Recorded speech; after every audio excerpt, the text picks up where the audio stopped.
এবার সব থেকে বড় ঘোষণা হচ্ছে যে জাপানের প্রধানমন্ত্রী পদ থেকে এবার ইস্তফা দিলেন শিগেরু ইশিবা।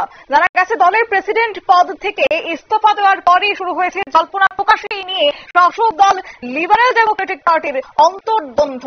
জানো বিস্তারিত কি হয়েছে, আমাদের সঙ্গে যুক্ত হয়েছে প্রতিনিধি সৌম্য মুখোপাধ্যায়। সৌম্য, হঠাৎ করে জাপানের প্রধানমন্ত্রীর এই পদত্যাগের সিদ্ধান্ত, কি রয়েছে তার পেছনে কারণ?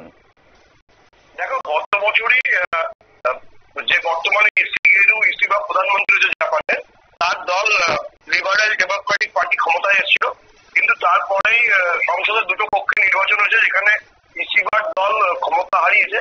এবং তারপরেই যেটা জানা যাচ্ছে যে জাপানের প্রধানমন্ত্রী তিনি নিজের দল থেকে প্রেসিডেন্ট ছিলেন, সেখান থেকে পদত্যাগ করেন।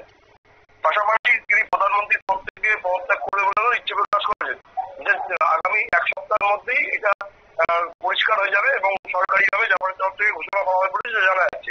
ইতিমধ্যেই জাপানের কৃষিমন্ত্রী এবং প্রাক্তন প্রতিমন্ত্রী প্রধানমন্ত্রী তিনি শনিবার দিন রাত্রিবেলায় ইশিবার সাথে দেখা করেছেন। তারপর থেকেই এই সিদ্ধান্ত কথা সামনে আসে, কারণ দলের মধ্যে ভাবন তৈরি হবে, নতুন নেতৃত্বকে চাইছে দলের অধিকাংশ সাংসদ। ফলে শিগেরু ইশিবা তিনি দলের প্রেসিডেন্ট থেকে পদত্যাগ করেছেন এবং এক সপ্তাহের মধ্যেই তিনি পদত্যাগ করবেন বলে জানা যাচ্ছে। যদিও প্রধানমন্ত্রী দপ্তর সূত্রে এখনো সরকারিভাবে কিছু জানানো হয়নি, কিন্তু তিনি সাংবাদিক সম্মেলন করে নিজের পদত্যাগের কথা ঘোষণা করে বলে জানা গেছে। আর তারপর থেকেই জল্পনা শুরু হয়েছে, তার থেকেই নতুন নেতা খোঁজ শুরু করবেন লিবারেল ডেমোক্রেটিক পার্টির সাংসদরা। একেবারে। তবে সেখানে জাপানে এখনো পর্যন্ত যখন ক্ষমতা আসেন লিবারেল ডেমোক্রেটিক পার্টি এবং তাদের দোসঙ্গী কমিটি, এবং সেক্ষেত্রে এই যে দুই পার্টির মধ্যে প্রকাশ্যে একটা অন্তর্দ্বন্দ্ব লক্ষ্য করা যাচ্ছে, তার পেছনের মূল কারণ কি? কারণ যখন জুলাই মাসে জাপানের দুটি কক্ষে নির্বাচন হয়েছিল এবং দুটি কক্ষেতেই লিবারেল ডেমোক্রেটিক পার্টির হার হয়, এবং তারপর থেকেই পরাজয়ের দায়িত্ব কে নেবে সেটা নিয়ে একটা তর্ক বিতর্ক চলছিল এবং শিগেরু ইশিবাকেই মূলত টার্গেট করা হয়েছিল এবং তাকে পদ থেকে সরে যাওয়ার অনুরোধ করা হয়েছিল।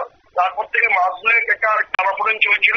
অবশেষে শনিবার দিন রাত থেকেই এই ব্যাপারটা তড়িৎ গতিতে কাজ হয় বলে জানা যাচ্ছে এবং তারপরেই শিগেরু ইশিবার এই সিদ্ধান্ত কথা সামনে এসেছে।